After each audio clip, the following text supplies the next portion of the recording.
ഇപ്പം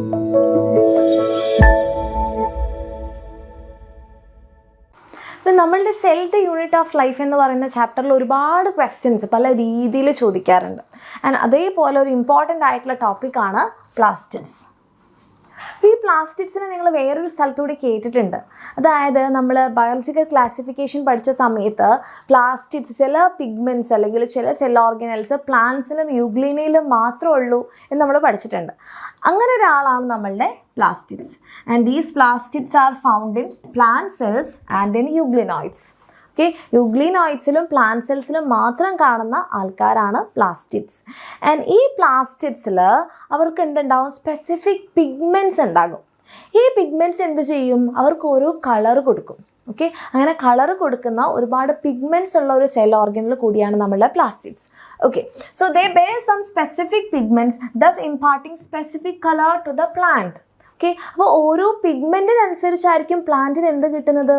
ഓരോ കളർ കിട്ടുന്നത്. അപ്പോൾ ഈ പിഗ്മെൻറ്റ്സിൻ്റെ ബേസിൽ നമ്മളുടെ പ്ലാസ്റ്റിഡ്സിനെ 3ആയിട്ട് ക്ലാസിഫൈ ചെയ്തിട്ടുണ്ട്. ഓക്കെ, പ്ലാസ്റ്റിഡ്സിനെ നമ്മൾ 3ആയിട്ട് ക്ലാസിഫൈ ചെയ്തു. അത് ഏതൊക്കെയാണെന്നറിയാമോ? ഫസ്റ്റ് വണ്ണാണ് നിങ്ങൾക്ക് ഏറ്റവും ഫെമിലിയർ ആയിട്ടുള്ള നമ്മളുടെ ക്ലോറോപ്ലാസ്റ്റ്. Okay, chloroplast. രണ്ടാമത്തേതാണ് ഫെമിലിയർ ആണോ എന്ന് ചോദിച്ചാൽ ആണ്, നിങ്ങൾ കേട്ടിട്ടുണ്ടാകും. Okay, that is chromoplast. Then third one leucoplast. ഇങ്ങനെ 3ആയിട്ടാണ് നമ്മളുടെ പ്ലാസ്റ്റിഡ്സിനെ നമ്മൾ ക്ലാസിഫൈ ചെയ്തത്. ഓക്കെ, സോ 3ആയിട്ടാണ് based on the pigments present in them: chloroplast, chromoplast and leucoplast. And ഇതിൽ തന്നെ നിങ്ങൾക്ക് ഇപ്പം കാണാം, ക്ലോറോപ്ലാസ്റ്റിന് എന്താണ്? നമുക്കറിയാം ക്ലോറോഫിൽ പിഗ്മെൻറ്റ്സ് ആണ് അതിനകത്തുള്ളത്. അതുകൊണ്ട് തന്നെ അതിൻ്റെ കളർ എന്തായിരിക്കും? ഗ്രീൻ കളർ ആയിരിക്കും. ആൻഡ് ക്രോമോപ്ലാസ്റ്റിൽ ഒരു റെഡിഷ്, ഒരു യെല്ലോ, ഓറഞ്ച് ഷെയ്ഡ് വരുന്ന കളർ കൊടുക്കുന്ന പിഗ്മെൻറ്റ്സ് ആണ് ഉള്ളത്. ഓക്കെ, സോ നമ്മളുടെ ക്ലോറോപ്ലാസ്റ്റിൽ എന്താണ്?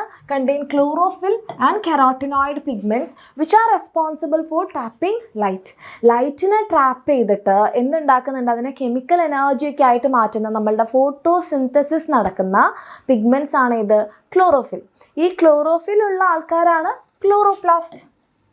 ഓക്കെ, സോ ഇവിടെ എന്താണ് ഉണ്ടാവുക? നമ്മളുടെ ക്ലോറോഫിൽ പിഗ്മെൻറ്റ്സ് ആണ്. ക്ലോറോപ്ലാസ്റ്റിൽ ക്ലോറോഫിൽ പിഗ്മെൻറ്റ്സും അതുപോലെ കെറാട്ടിനോയിഡ്സും ഉണ്ട്. കെറാട്ടിനോയിഡ്സ്. ഓക്കെ, അടുത്ത ആളാണ് നമ്മളുടെ ക്രോമോപ്ലാസ്റ്റ്.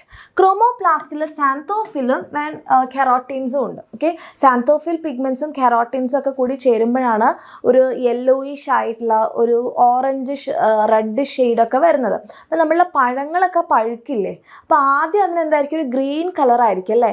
അത് മാറി നമ്മളുടെ തക്കാളിയൊക്കെ ആണെങ്കിൽ ഇങ്ങനെ റെഡ് കളർ ആവുന്നത്. അതേപോലെ തന്നെ ഒരു യെല്ലോയിഷ് ഗ്രീനിഷ് കളറൊക്കെ ആവാൻ കാരണം നമ്മളുടെ ക്രോമോപ്ലാസ്റ്റ് ആണ്. ഇവർക്കൊരു റെഡ് കളർ അല്ലെങ്കിൽ ഒരു യെല്ലോ, ഓറഞ്ച് കളറൊക്കെയാണ് ഈ പിഗ്മെൻറ്റ്സ് ഒക്കെ കൂടി ചേരുമ്പോൾ ഇമ്പാർട്ട് ചെയ്യുന്നത്. സോ നമുക്കിവിടെ എന്തൊക്കെ എഴുതാം? ഇവിടെയാണെങ്കിൽ ഗ്രീൻ കളർ അല്ലേ? ഗ്രീൻ കളറാണ്. ആൻഡ് നമ്മളുടെ ക്രോമോപ്ലാസ്റ്റിലാണെങ്കിൽ ഏതൊക്കെ പിഗ്മെൻറ്റ്സ് ആണ്? കെറോട്ടീൻസ് ഉണ്ട്, സാന്തോഫിൽ ഉണ്ട്, വേറെയും കുറച്ച് പിഗ്മെൻറ്റ്സ് ഉണ്ട്. ഇവരൊക്കെ ചേർന്നിട്ടാണ് നമ്മളുടെ എന്ത് കളർ കൊടുക്കുന്നത്? ഒരു yellow, orange, red mixing colour. Yellow, orange, റെഡിൻ്റെ ഒക്കെ ഒരു മിക്സ് ആയിട്ടുള്ള കളറാണ് കൊടുക്കുന്നത്. അപ്പം ഇവിടെയും രണ്ട് സ്ഥലത്ത് എന്തുണ്ട്? കളർ ഇമ്പാർട്ട് ചെയ്യുന്ന പിഗ്മെൻറ്റ്സിനെ നമ്മൾ കണ്ടു.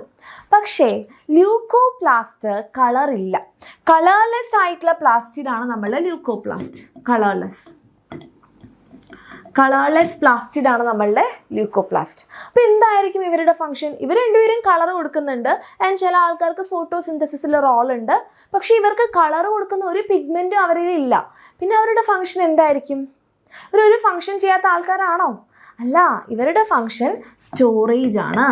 സ്റ്റോറേജ്. ആൻഡ് ഇവിടെ നിന്നാണ് ഏറ്റവും കൂടുതൽ ക്വസ്റ്റ്യൻ ചോദിക്കുന്നത്. ല്യൂക്കോപ്ലാസ്റ്റ് എന്താണ്? പ്ലാസ്റ്റിഡ്സ് എന്ന് ചോദിക്കാറുണ്ട്. കളറുള്ള പിഗ്മെൻറ്റ്സ് ഇല്ല, കളർ ഇമ്പാർട്ട് ചെയ്യാൻ വേണ്ടിയിട്ടുള്ള പിഗ്മെൻറ്റ്സ് ഉള്ള സെൽ ഓർഗനൽസ് ആണ് നമ്മളുടെ പ്ലാസ്റ്റിഡ്സ് എന്ന് പറയുന്നത്. പ്ലാന്റ്സിലും യൂഗ്ലിനോയിഡ്സിലും മാത്രമേ കാണുന്നുള്ളൂ ഇവർ. ആൻഡ് ഇതെന്താണ്? ഇതിൽ ല്യൂക്കോപ്ലാസ്റ്റ് എന്ന് പറഞ്ഞാൽ കളർലെസ് ആയിട്ടുള്ള പ്ലാസ്റ്റിഡ്സ് ആണ്. കളർലെസ് ആണ്. അവരുടെ ഫംഗ്ഷൻ എന്തിനു വേണ്ടിയിട്ടാണ്? സ്റ്റോറേജിന് വേണ്ടിയിട്ടാണ്. ഇതിൻ്റെ ബേസിൽ അപ്പം എന്ത് ന്യൂട്രിയൻ്റ് ആണ് അവർ സ്റ്റോർ ചെയ്യുന്നത്, അതിൻ്റെ ബേസിൽ നമുക്ക് 3 ടൈപ്പ് ല്യൂക്കോപ്ലാസ്റ്റ് ഉണ്ട്. സോ ല്യൂക്കോപ്ലാസ്റ്റിന് എന്ത് ചെയ്യാം, നമുക്ക് 3ആയിട്ട് ഡിവൈഡ് ചെയ്യാം. Leucoplast is then divided into 3. Okay, ഈ 3 എണ്ണം ല്യൂക്കോപ്ലാസ്റ്റും ചോദിക്കാറുണ്ട്, ഇവരുടെ ക്ലാസിഫിക്കേഷനും ചോദിക്കാറുണ്ട്, എന്തൊക്കെ ന്യൂട്രിയൻസ് ആണ് സ്റ്റോർ ചെയ്യുന്നത്. അപ്പം മിസ് ഇവിടെ ഒരു കാര്യം എഴുതുമ്പോൾ തന്നെ നിങ്ങൾക്ക് എല്ലാവർക്കും അതിലെന്ത് ന്യൂട്രിയൻ്റ് ആണെന്ന് മനസ്സിലാവും. ഓക്കെ, സോ ഫസ്റ്റ് ല്യൂക്കോപ്ലാസ്റ്റ് ആണ് എമൈലോപ്ലാസ്റ്റ്. അപ്പോൾ പറഞ്ഞേ മക്കളെ, എമൈലോപ്ലാസ്റ്റിൽ ഏത് ന്യൂട്രിയൻ്റ് ആയിരിക്കും സ്റ്റോർ ചെയ്തിട്ടുണ്ടാവുക? നിങ്ങളിത് കേട്ടിട്ടുണ്ടാവും അല്ലേ? നമ്മൾ ഡൈജഷൻ ആൻഡ് അബ്സോർപ്ഷൻ എന്ന് പറയുന്ന ചാപ്റ്ററിൽ നമ്മൾ പഠിച്ചിട്ടുണ്ട് സലൈവറി എമൈലേസ്, പാൻക്രിയാറ്റിക് എമൈലേസ്. ഈ എമൈലേസ് എന്ന് പറയുന്ന ടേം എന്തുമായിട്ട് കണക്റ്റഡ് ആയിരുന്നു? എന്തിനെ ബ്രേക്ക് ഡൗൺ ചെയ്യുന്ന എൻസൈം ആയിരുന്നു എമൈലേസ് എന്ന് പറയുന്നത്? ഓർക്കുന്നുണ്ടോ അല്ലേ? ഏതാണ്? That is carbohydrate. കാർബോഹൈഡ്രേറ്റിനെ ബ്രേക്ക് ഡൗൺ ചെയ്യുന്ന എൻസൈമാണ് എമൈലേസ്.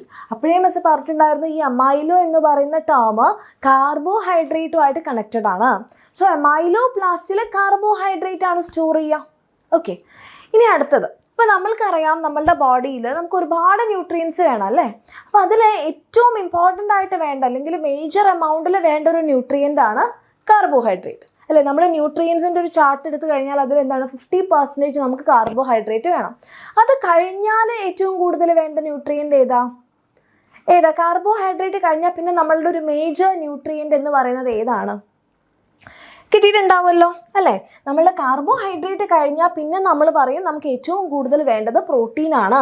സോ പ്രോട്ടീൻ ആണല്ലോ, പ്രോട്ടീൻ. അപ്പം നിങ്ങൾ നോക്കിക്കേ, എമൈലോപ്ലാസ്റ്റ് ഒരു എ ആണ് അല്ലേ? എമൈലോ എ ആണ്. സോ അവിടെ സ്റ്റോർ ചെയ്ത് കാർബോഹൈഡ്രേറ്റ്. ആൻഡ് രണ്ടാമത്തെ ഇമ്പോർട്ടൻ്റ് ആയിട്ടുള്ളത് നമ്മളുടെ പ്രോട്ടീനാണ്. അപ്പം അതും എഗെയിൻ എന്തായിരിക്കും? ഒരു എ ആയിരിക്കും. Okay, so this is aleuroplast. അതല്ലാതെ നമുക്കിതിനെ കണക്ട് ചെയ്യാൻ ഈ എന്തുണ്ട് മെത്തേഡ്സ് ഉണ്ട്. അതായത് നിങ്ങൾ കേട്ടിട്ടുണ്ടാവും എല്യൂറോൺ ലെയർ. എല്യൂറോൺ ലെയർ എന്ന് പറഞ്ഞിട്ടുണ്ടെങ്കിൽ ഒരു പ്രോട്ടീൻ ലെയർ എന്നാണ് മീനിങ്. സോ എല്യൂറോൺ എന്ന് പറഞ്ഞിട്ടുണ്ടെങ്കിൽ എന്താണ്? പ്രോട്ടീനാണ്. സോ എല്യൂറോപ്ലാസ്റ്റ് സ്റ്റോർ ചെയ്യുന്നത് പ്രോട്ടീനാണ്. ദെൻ ലാസ്റ്റ് വൺ ആയിട്ടുള്ള നമ്മളുടെ ന്യൂട്രിയൻ്റ് ആണ് ഇലിയോപ്ലാസ്റ്റ്. സോ ഇലിയോപ്ലാസ്റ്റിൽ എന്തായിരിക്കും സ്റ്റോർ ചെയ്യുക? ഇലിയോപ്ലാസ്റ്റിൽ സ്റ്റോർ ചെയ്യുന്ന നമ്മളുടെ അത് കഴിഞ്ഞിട്ട് നമുക്ക് വേണ്ടത് നമ്മളുടെ ഫാറ്റും ലിപ്പിഡ്സും. ഫാറ്റ് ആൻഡ് ലിപ്പിഡ്സ് ഒക്കെയാണ് നമ്മളുടെ ഇലിയോപ്ലാസ്റ്റിൽ സ്റ്റോർ ചെയ്യുക. സോ ഏറ്റവും ഇമ്പോർട്ടൻ്റ് ആയിട്ടുള്ള ന്യൂട്രിയൻ്റ് ആണ് നമ്മളുടെ കാർബോഹൈഡ്രേറ്റ് മേജർ എമൗണ്ടിൽ വേണ്ടത്. പക്ഷേ അതിനേക്കാളും നമുക്കിത് ഓർക്കാൻ എളുപ്പം എങ്ങനെയാണ്? എമൈലോ എന്ന് പറഞ്ഞിട്ടുണ്ടെങ്കിൽ കാർബോഹൈഡ്രേറ്റ് ആണ്. ദെൻ എല്യൂറോൺ രണ്ടാമത്തെ എ അല്ലേ? നമുക്ക് രണ്ടാമതായിട്ട് വേണ്ടിയിട്ടുള്ള നമ്മളുടെ ന്യൂട്രിയൻ്റ് ആണ് പ്രോട്ടീൻ. സോ അടുത്ത എ ഏതായിരിക്കും? പ്രോട്ടീൻ ആണ്. എല്യൂറോപ്ലാസ്റ്റ് പ്രോട്ടീൻ സ്റ്റോർ ചെയ്യും, ഫാറ്റും ലിപ്പിഡും നമ്മളുടെ ഇലിയോപ്ലാസ്റ്റ് സ്റ്റോർ ചെയ്യും. ഓക്കെ, ഇത് എക്സാമിന് ചോദിക്കുന്നതാണ്. ഇത് റിലേറ്റഡ് ആയിട്ടുള്ളൊരു ക്വസ്റ്റ്യനും ഉണ്ട്. ഓക്കെ, നമുക്ക് ആ ക്വസ്റ്റ്യനും കൂടി ചെയ്ത് കഴിഞ്ഞാൽ നിങ്ങൾക്ക് അത് ക്ലിയർ ആകും. നോക്കിക്കേ, മാച്ച് ദ ഫോളോയിങ്. ഇംപ്രൂവ്മെൻറ്റ് എക്സാമിന് ചോദിച്ചതാണ്. 2022 ഇംപ്രൂവ്മെൻറ്റ് എക്സാമിന് ചോദിച്ചതാണ്. Chloroplast, amyloplast, elaioplast and chromoplast. Okay, ഇതിനെ കറക്റ്റായിട്ട് മാച്ച് ചെയ്യുകയാണ് വേണ്ടത്. അപ്പോൾ നോക്കുമ്പോൾ നമുക്ക് എന്താ? ക്ലോറോപ്ലാസ്റ്റിൽ എന്തായാലും എന്താണ്? ക്ലോറോഫിൽ പിഗ്മെൻറ്റ്സ് അല്ലെ? ഫോട്ടോസിന്തസിസ് നടത്താൻ ക്ലോറോഫിൽ പിഗ്മെൻറ്റ്സ്. എമൈലേസ് എന്തായിരുന്നു? കാർബോഹൈഡ്രേറ്റിനെ ബ്രേക്ക് ഡൗൺ ചെയ്യുന്നത്. അപ്പോൾ എമൈലോപ്ലാസ്റ്റ് എന്താ സ്റ്റോർ ചെയ്യുക? കാർബോഹൈഡ്രേറ്റ്. ഓക്കെ, ഇനി രണ്ടാമത്തെ ഇമ്പോർട്ടൻറ്റ് ന്യൂട്രിയൻ്റ് ഏതാ? പ്രോട്ടീൻ ആണ്. സോ അടുത്തൊരു എ വരുന്നത് ഏതാണ്? എല്യൂറോപ്ലാസ്റ്റ് ആണ് പ്രോട്ടീൻ. പക്ഷേ നമ്മളുടെ നിർഭാഗ്യവശാൽ പ്രോട്ടീൻ ഇവിടെ ഇല്ല. ദെൻ ഇലിയോപ്ലാസ്റ്റ് ഇ അല്ലേ? എ ആണ് പ്രോട്ടീൻ, ഇ എന്താണ്? ഫാറ്റും ലിപ്പിഡ്സും ആണ്. Then chromoplast contain carotenoids. Okay, so നമ്മളിത് മാച്ച് ചെയ്ത് കഴിഞ്ഞു. ഇതുമായിട്ട് എല്ലാ എക്സാമിനും ഇടവിട്ട് ഈ ഒരു സെക്ഷനിൽ ക്വസ്റ്റ്യൻ വരാറുണ്ട്. സോ ഇതൊരു ഇമ്പോർട്ടൻറ്റ് ടോപ്പിക്കാണ്. പ്ലാസ്റ്റിഡ്സ് എന്താണെന്ന് അറിയാം. ആൻഡ് അതിൻ്റെ 3 ക്ലാസിഫിക്കേഷൻ, അതിൽ തന്നെ ല്യൂക്കോപ്ലാസ്റ്റിൻ്റെ ക്ലാസിഫിക്കേഷൻ. ഓക്കെ.